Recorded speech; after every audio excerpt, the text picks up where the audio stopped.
میرے ابو کی کافی زمینیں تھیں، جس کی وجہ سے ہمارے گھر کا انتظام بہت اچھا چل رہا تھا۔ زمینوں سے ہمیں خوب ساری آمدنی ہو جاتی تھی اور ہم ایک خوش و خرم زندگی گزار رہے تھے۔ اچانک ہماری زندگیوں میں ہلچل مچ گئی۔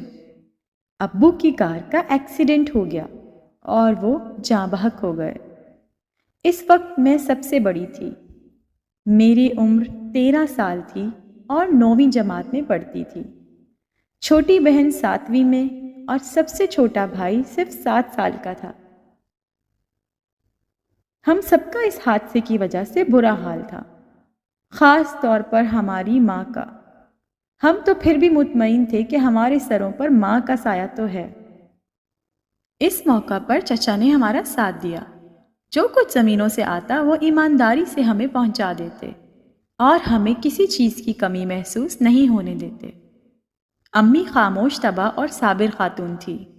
سسرال والے خوش تھے کہ بچوں کی خاطر جوانی میں بیوگی کو قبول کیا اور مرحوم شوہر کا گھر نہیں چھوڑا۔ ان کا ایک وقار تھا، ساکھ تھی۔ امی جب سسرال کے کسی بھی گھر جاتی تھی، عورتیں تو عورتیں، تعظیم کی خاطر مرد بھی اٹھ کر ملتے تھے۔ معلوم نہیں پھر امی کو کیا ہوا کہ وہ ہم سے کچھ ناراض رہنے لگی۔ ان دنوں میں 10ویں جماعت میں پڑھتی تھی جب ہم پر یہ انکشاف ہوا کہ ہماری امی نے فیروز نامی ایک شخص سے شادی کر لی ہے۔ معلوم نہیں اس آدمی نے امی کو اپنے جال میں کیسے پھنسایا تھا۔ بقول امی کے انہوں نے ہماری بہتری کے لیے اس شخص سے شادی کی تھی۔ سب لوگوں نے امی کو بہت لان تان کی۔ ابو اور امی کے تمام رشتہ داروں نے ہمارا بائیکاٹ کر دیا۔ غرض یہ کہ ہم سراسر اسی شخص کے رحم و کرم پر تھے جس کو ابو کہنے سے ہمیں نفرت آتی تھی۔ میں سب سے بڑی تھی۔ مجھے امی کی غلطی کا سب سے زیادہ دکھ تھا۔ بات بات پر میں اپنے سوتیلے والد کے ساتھ لڑنا شروع ہو جاتی تھی، جس کو والد کہنے کا بھی دل نہیں کرتا تھا۔ ان حالات کا میرے دماغ پر کچھ الٹا اثر ہو گیا تھا۔ اب یہ ہوتا تھا کہ میں بیٹھے بیٹھے بے ہوش ہو جاتی تھی۔ پھپھی کو جب میری حالت کا پتہ چلا تو وہ مجبور ہو کر مجھے دیکھنے آئی۔ مجھے ڈاکٹروں کو دکھایا، وہ کہتے اس کو کچھ نہیں ہے، ٹھیک ٹھاک ہے۔ حکیم کہتے مرگی ہے۔ دن بدن میری حالت بری ہوتی جا رہی تھی۔ ایک دفعہ تو ایسی حالت ہو گئی کہ امی نے مجھ پر سفید چادر ڈال دی اور چارپائی پر لٹا کر میری آخری سانس نکلنے کا انتظار کرنے لگی۔ انہی دنوں پھپھو مجھے دیکھنے آ گئی اور اسی بری حالت میں اپنے گھر لے گئی۔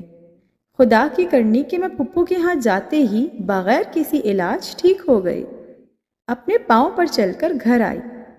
لیکن گھر آتے ہی میری حالت پھر غیر ہو گئی اور مجھے 2 بار دورے پڑنے لگے۔ اس بات کی اطلاع جب میرے ماموں کو ہوئی تو وہ بھی مجھ سے ملنے آ گئے۔ میرے بعد میرے بھائی کی باری تھی، کیونکہ اس دفعہ میں اپنی چھوٹی بہن کو بھی اپنے ساتھ لے آئی تھی۔ لیکن بھائی کو میری اماں نے ساتھ نہیں آنے دیا، کیونکہ بھائی سے ماں بہت محبت کرتی تھی۔ میرا بھائی سوتیلے باپ کو ایک آنکھ نہ بھاتا تھا۔ اس کے ساتھ سوتیلے باپ نے کچھ ایسا سلوک کیا کہ اس معصوم نے خود پر مٹی کا تیل چھڑک کر آگ لگا لی اور تڑپ تڑپ کر مر گیا۔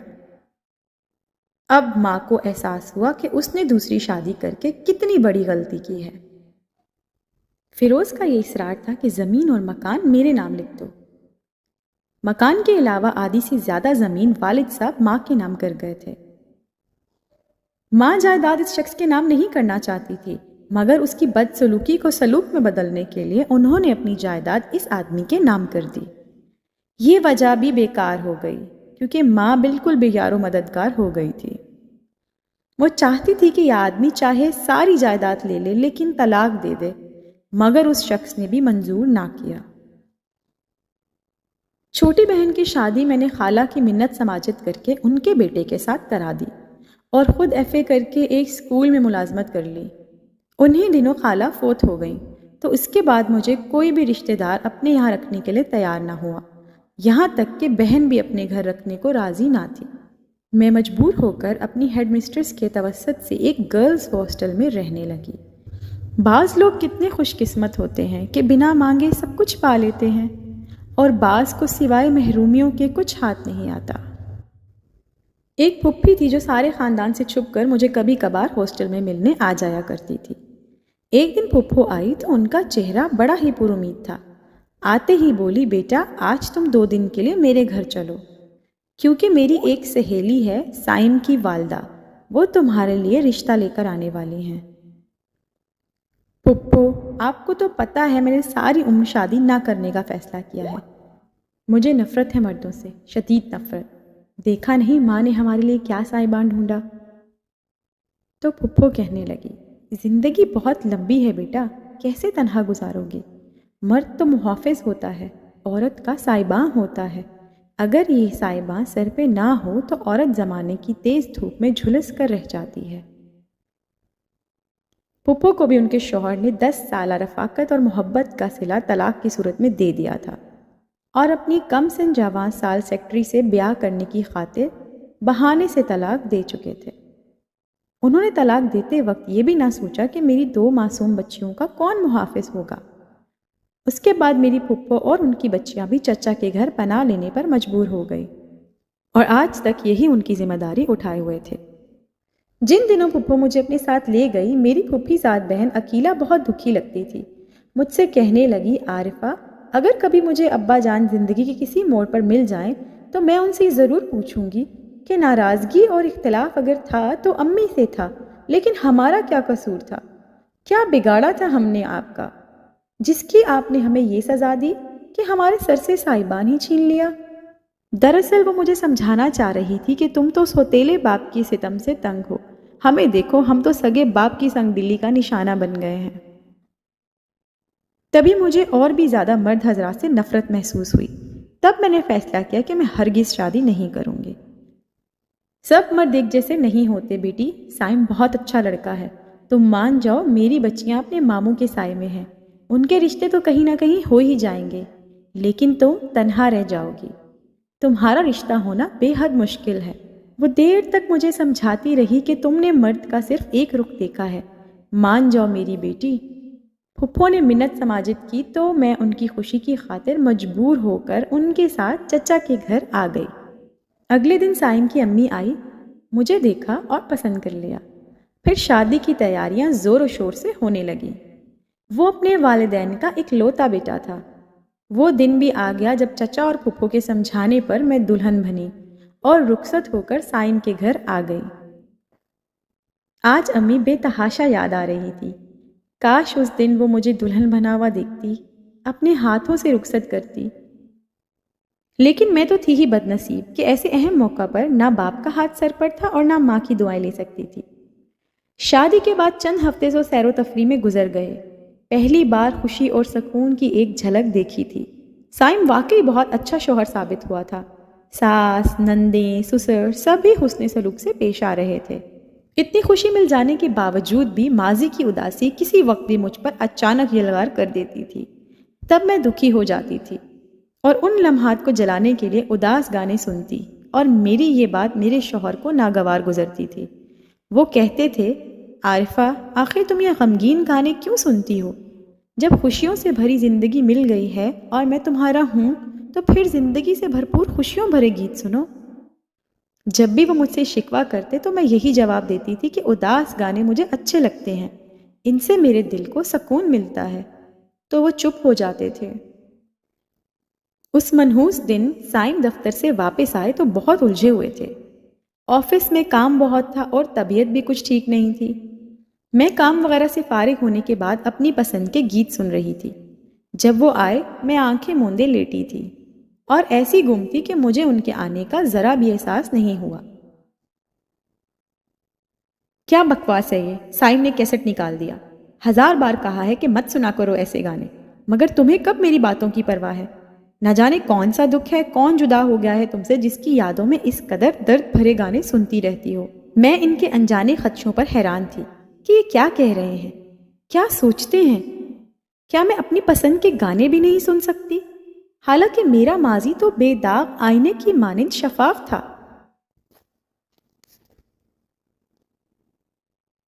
تم نے تو یہ تک نہ پوچھا کہ عارفہ آخر تمہیں دکھ کیا ہے جو تم یہ دکھی گانے سنتی ہو؟ میرا تو مزاج بن گیا تھا۔ میں یہ گانے کسی بچھڑے ہوئے محبوب کے عشق میں نہیں سنتی تھی، بلکہ اپنے اداس دل کو بہلانے کے لیے یہ گیت سن لیتی تھی۔ مگر مجھ سے پوچھنے کی ضرورت بھی کیا تھی؟ میرے دکھوں سے آخر تمہارا واسطہ ہی کیا تھا؟ اور پھر کس قدر آسانی سے تم نے کہہ دیا کہ چلی جاؤ۔ میرا جانا ہی بہتر ہے، تمہیں مجھ پر اعتماد نہیں رہا، اس لیے میں تمہارے گھر سے جا رہی ہوں۔ تم نے پھر بھی نہ مجھے روکا اور نہ بیگ رکھوایا۔ اسی شام میں اپنے چند جوڑے لے کر اپنی سہیلی کے گھر چلی گئی اور پھر وہاں سے ہوٹل میں۔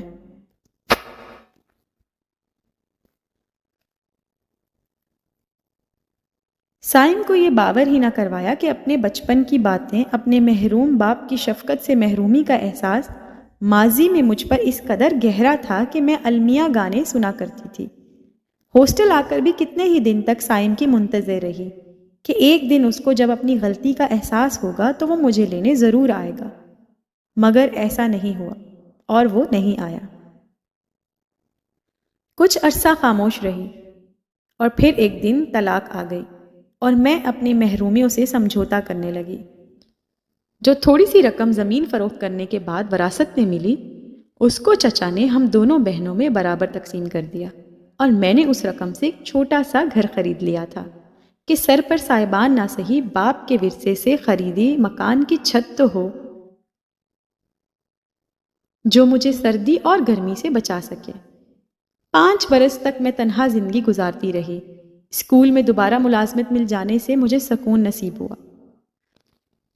سوچ بھی نہیں سکتی تھی کہ زندگی میں ایک بار پھر کوئی خاموش طوفان آئے گا۔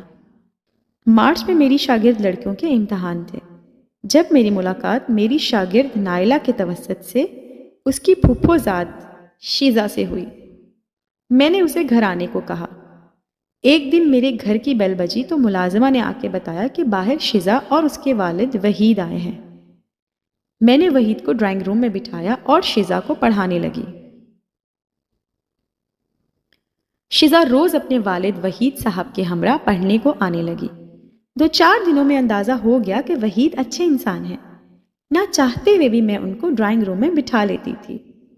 وہ انتظار کرتے رہتے تھے اور جب شیزا 1.5 گھنٹے بعد پڑھائی سے فارغ ہو جاتی تو وہ اس کو ساتھ لے کر چلے جاتے۔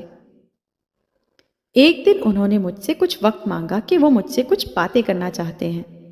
ایک دن انہوں نے درخواست کی کہ میری دعوت قبول کر لیں اور میرے گھر پر تشریف لائیں۔ میں آپ سے چند ضروری باتیں کہنا چاہتا ہوں۔ میں ان کے گھر چلی گئی۔ ایک ملازم اور 2 ملازمہ ان کے گھر پہ موجود تھے۔ بیگم وفات پا چکی تھی۔ بچی انہی ملازمین کی مدد سے پروان چڑھ رہی تھی۔ بھرا ہوا گھر بھی خالی خالی سا لگا، کیونکہ گھر میں وہ عورت موجود نہ تھی جس کے دم سے گھر آباد ہوتا ہے۔ انہوں نے مجھ سے اپنی اجڑی زندگی میں بہار لانے کی بھیک طلب کی، کیونکہ وہ بھی تنہا تھے اور میں بھی۔ وہ میرے گھر کا ماحول دیکھ چکے تھے اور بقول ان کی بیٹی کو مجھ جیسی ماں کی ضرورت تھی۔ میں جو شادی کے نام سے کانوں کو ہاتھ لگاتی تھی، ان کی پیشکش کو ٹھکرا دیا، یہ کہہ کر کہ مرد ذات سے میرا اعتبار اٹھ گیا ہے۔ ان کی آفر قبول کرنے سے معذرت کر لی اور ماتھے پر بل ڈالی گھر آ گئی۔ اس کے بعد وہ میرے گھر نہیں آئے، لیکن ایک خلش سے دل میں چھوڑ گئے۔ آج جب کہ شادی کی عمر نہیں رہی، جانے کس بات کا تاسف ہے، کسک ہے جو دل کو دبوچ لیتی ہے۔ شاید آنے والے بڑھاپے میں مزید تنہائی کا خوف، یا اولاد سے محرومی کا احساس، یا پھر نہیں جانتی اس جذبے کو کیا نام دوں۔ لیکن کبھی کبھی ایسا لگتا ہے کہ ایک بار بہار نے گھر پر آ کر دستک دی تو میں نے اس کو اپنی بے وقوفیوں کی وجہ سے کھو دیا۔ کیا خبر اگر میں وحید پر اعتبار کر کے گھر بسا لیتی اور شیزا کو مامتا کا پیار دے دیتی تو خدا مجھے ماں کے درجے پر فائز کر دیتا۔ یہ خلش آج بھی ہے۔